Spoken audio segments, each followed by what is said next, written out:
Dans le cadre d'une rencontre, d'une mission de suivi suite à la mission que le Premier ministre, son Excellence Laurent et Salvador Lamotte, a effectuée en Côte d'Ivoire en mars dernier, nous avons l'honneur de recevoir une mission de la Chambre de commerce et d'industrie de la Côte d'Ivoire. Cette mission a séjourné parmi nous pendant 3 jours. Ils ont rencontré différents représentants du secteur privé et différents ministres dans le cadre d'une mission de prospection et de suivi suite à la visite du Premier ministre en Côte d'Ivoire en mars dernier. Cette mission est composée du président de la Chambre de commerce et d'industrie de la Côte d'Ivoire, M. Nicolas Djibo, aussi du vice-président de la Chambre de commerce et M. Michel Loukou, ainsi que du directeur des services d'information économique, M. Germain Yao. Et cette mission est accompagnée de notre consul honoraire en Côte d'Ivoire, M. Loueke, Oswald Loueke, qui a accompagné la mission. Au cours de cette mission, ils ont eu l'occasion de travailler, avoir des rencontres de travail avec le CFI, le Centre de facilitation des investissements, afin de déterminer, de planifier d'autres missions commerciales qui auront lieu avec des hommes d'affaires de la Côte d'Ivoire, membres de la Chambre de commerce, et afin de voir comment on pourrait développer et travailler sur des projets spécifiques dans des secteurs prioritaires, dans des secteurs clés, et dans lesquels il y aurait possibilité d'avoir une coopération gagnant-gagnant entre des hommes d'affaires de la Côte d'Ivoire et des hommes d'affaires haïtiens.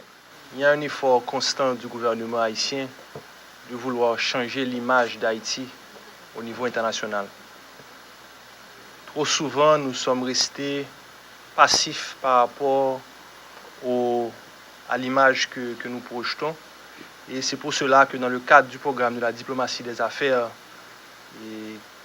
dans lequel nous sommes engagés, suite à la vision du président, son Excellence, M. Michel Martelly, et du Premier ministre, M. Lamotte, qui voyage beaucoup à l'international pour pouvoir établir des contacts et des rapports concrets avec d'autres pays et amis d'Haïti.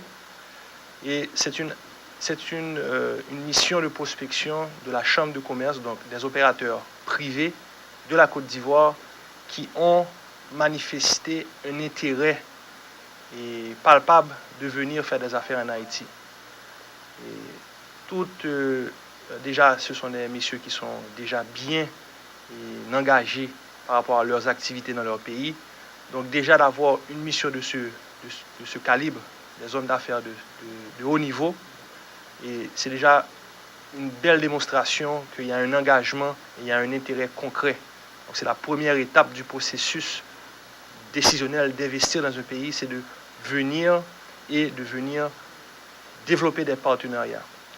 Ils vous l'ont dit, ils ont rencontré plusieurs membres du gouvernement, mais surtout, ils ont établi un rapport constant avec les opérateurs privés haïtiens. Vous savez que le Forum économique, qui est une association qui regroupe tout le patronat haïtien, toutes les associations du secteur privé, est la plateforme idéale pour pouvoir tisser des liens solides avec les chambres de commerce de la Côte d'Ivoire. Donc ils ont travaillé, ils ont eu un déjeuner de travail, ils ont eu des rencontres avec le Forum économique, dans la personne de leur coordonnateur exécutif, le président, c'est M. Stéphane Coles. Donc ils ont déjà identifié des secteurs porteurs et cette mission de prospection va certainement déboucher en un deuxième voyage avec des hommes d'affaires qui, lorsqu'ils vont venir en Haïti, ce n'est pas à ce moment-là qu'ils vont parler de quels secteurs qui sont porteurs en Haïti, mais ils vont déjà avoir une feuille de route et ils vont déjà avoir des recommandations de projets et d'opérateurs haïtiens avec lesquels établir des partenariats. Le consul vous a parlé de 7 accords, de protocoles d'accords qui ont été signés lors de la dernière visite du Premier ministre. Et c'est dans le cadre de ces 7 accords qu'il y aura une mission du secteur privé de la Côte d'Ivoire et surtout le Premier ministre de la Côte d'Ivoire s'est engagé à venir nous visiter en Haïti. Donc c'est un signal très fort. Et c'est dans l'histoire récente d'Haïti, nous avons Vous voyez que nous accueillons de plus en plus de hauts dignitaires d'autres pays, amis d'Haïti, et c'est un signal fort que Haïti change, que les images négatives qui sont trop souvent diffusées au niveau international, maintenant on est en train de contrecarrer ces images négatives en ayant des missions qui viennent, en ayant des hommes d'affaires qui s'engagent, des hommes d'État qui s'engagent à venir en Haïti, pour montrer qu'il n'y a pas vraiment de problème de sécurité et que par rapport à d'autres pays de la région, les qualificatifs négatifs qu'on nous attribue en tant que pays et qu'ils ne sont pas, véridiques. Donc, le fait que ces messieurs sont venus en Haïti, c'est un point très positif. Nous avons travaillé, ils ne sont pas venus là en vacances ni en villégiature. Ils sont venus travailler et nous avons eu 2 journées de travail. Nous avons identifié des projets, nous avons identifié des secteurs et dans le cadre des protocoles qui ont été signés par le Premier ministre, le CFI, le Forum économique, en partenariat public-privé, vont faire le suivi avec les opérateurs privés de la Côte d'Ivoire et le gouvernement de la Côte d'Ivoire. Je représente Haïti en Côte d'Ivoire et dans ma feuille de route depuis ma nomination, il a été mentionné que je dois m'occuper d'Haïti, aussi bien des ressortissants haïtiens vivant en Côte d'Ivoire, qui sont à peu près 250 personnes. Mais 80% de ma charge de travail doit être la diplomatie des affaires, c'est-à-dire créer un pont entre la Côte d'Ivoire et Haïti pour mettre en place des échanges commerciaux réciproques. Et c'est dans ce cadre-là qu'on a initié avec le gouvernement ivoirien une visite officielle du Premier ministre en mars dernier, pendant 2 jours.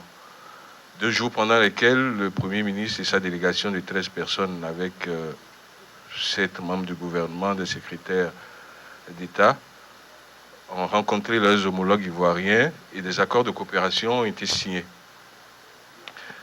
Notamment 7 accords de coopération dans les domaines de l'agro-industrie, des services, de la défense, des réformes agricoles, de l'agro-industrie, des réformes fiscales et du transport. Alors, nous avons initié avec le président de la Chambre de commerce, M. Nicolas Djibo, ici présent, pour faire suite à la visite du Premier ministre, une mission de prospection économique. C'est ce que nous sommes venus faire avec une délégation de 4 personnes, 3 personnes de la Chambre de commerce et moi-même. M. Nicolas Djibo, le président, son vice-président, M. Loukou, et M. Germain Yao, le directeur, comme l'a dit le directeur général du CFI. Pendant ce séjour, nous avons rencontré le CFI. Nous avons vraiment échangé sur les opportunités d'investissement en Haïti. Nous avons mieux compris les enjeux. Nous avons rencontré également le ministre du Commerce et des Finances, le ministre de l'Agriculture. Et ce matin, nous avons eu un petit déjeuner avec le ministre du Tourisme. Donc je peux dire tout simplement que les bases ont été jetées et à notre retour en Côte d'Ivoire, là je parle sous l'autorité du directeur de la Chambre de commerce, nous ferons une restitution aux hommes d'affaires qui sont intéressés à venir investir en Côte d'Ivoire, à nos autorités, c'est-à-dire au ministre des Affaires étrangères et au Premier ministre, qui, je vous l'annonce, le Premier ministre ivoirien est attendu en Haïti avant la fin de l'année. Donc, cette mission de prospection était à point nommé pour non seulement préparer cette visite de notre Premier ministre, voir les sujets qui sont, les secteurs qui sont sujets à investissement, et préparer la vraie mission économique qui sera composée d'une vingtaine, voire trentaine, voire cinquantaine de chefs d'entreprise, des hommes d'affaires de Côte d'Ivoire qui souhaiteraient investir en Haïti, dans des secteurs que nous avons identifiés et nous avons bien compris les enjeux d'Haïti et nous souhaiterons vraiment, nous voulons accompagner Haïti dans ce développement-là. Nous pensons que beaucoup reste à faire, tout est à faire et vous pouvez compter sur notre détermination, c'est-à-dire, quand je dis nous, c'est la représentation consulaire haïtienne en Côte d'Ivoire et les autorités ivoiriennes pour accompagner Haïti dans son développement. Notre mission était la suite de la mission entreprise par votre Premier ministre en Côte d'Ivoire. Et donc, nous sommes venus pour voir déjà les premiers points de concrétisation de la démarche de votre Premier ministre dans notre pays. C'est la raison pour laquelle nous avons eu donc, ces différentes rencontres. Rencontre d'abord avec les opérateurs économiques, rencontre avec 3 autorités ministérielles, le ministre du Commerce, qui est en charge également de l'économie et des finances. Nous avons également vu le ministre de l'Agriculture hier soir, et ce matin, au cours d'un petit déjeuner de travail, nous avons pu échanger avec votre charmante ministre du Tourisme. Donc, que dire? Oui, j'ai oublié que nous avons rencontré hier le Premier ministre avant qu'il ne parte sur la France et sur l'Europe. Donc, que dire de ces échanges? Je peux dire, au nom de ma délégation, au nom de la délégation qui m'accompagne, que pour nous, les échanges ont été bons.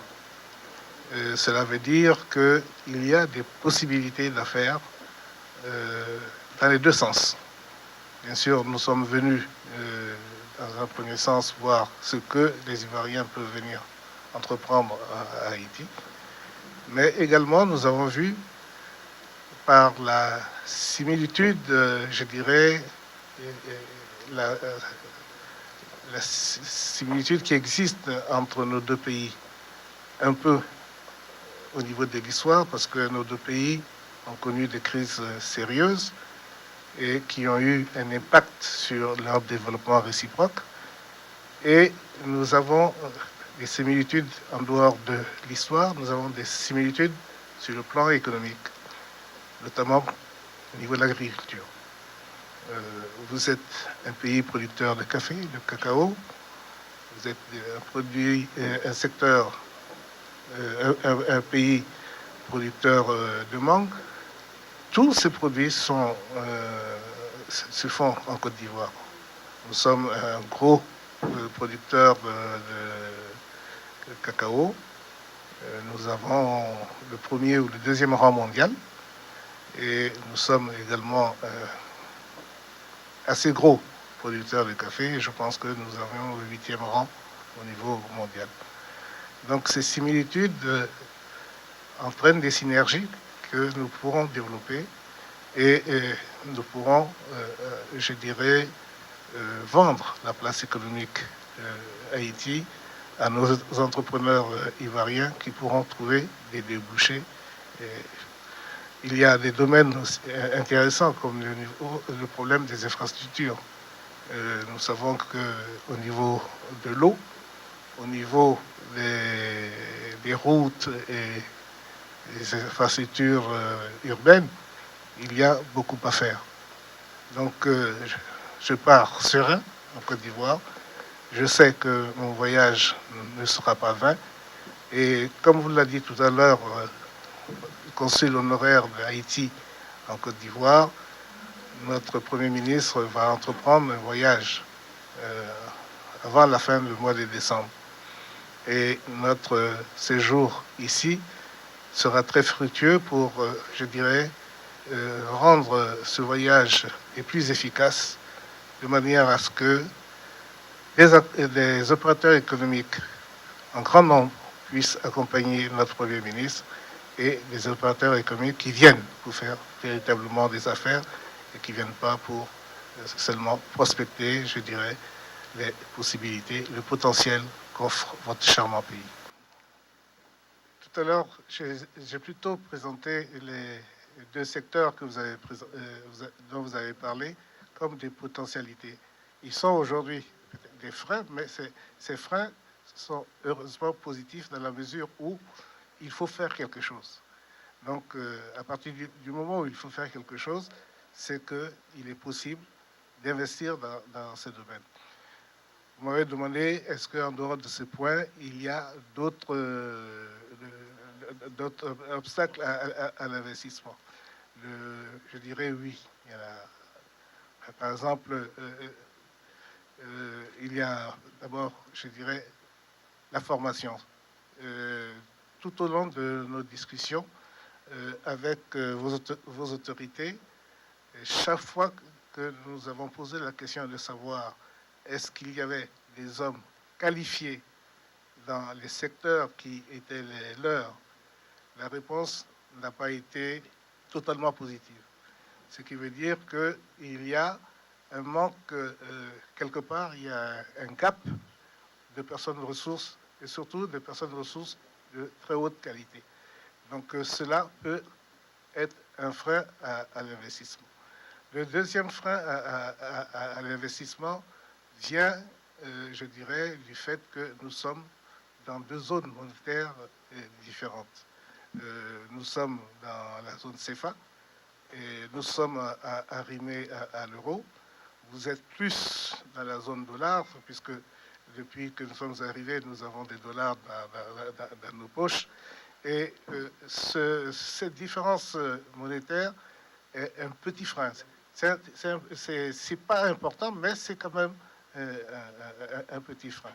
C'est pas, on aurait été dans la même zone, cela aurait constitué une facilitation. Mais je dirais que quand on veut investir, ces choses ne représentent pas des montagnes.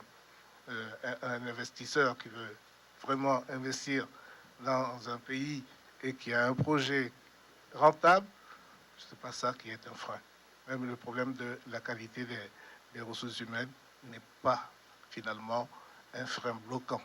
Voilà ce que j'avais à dire.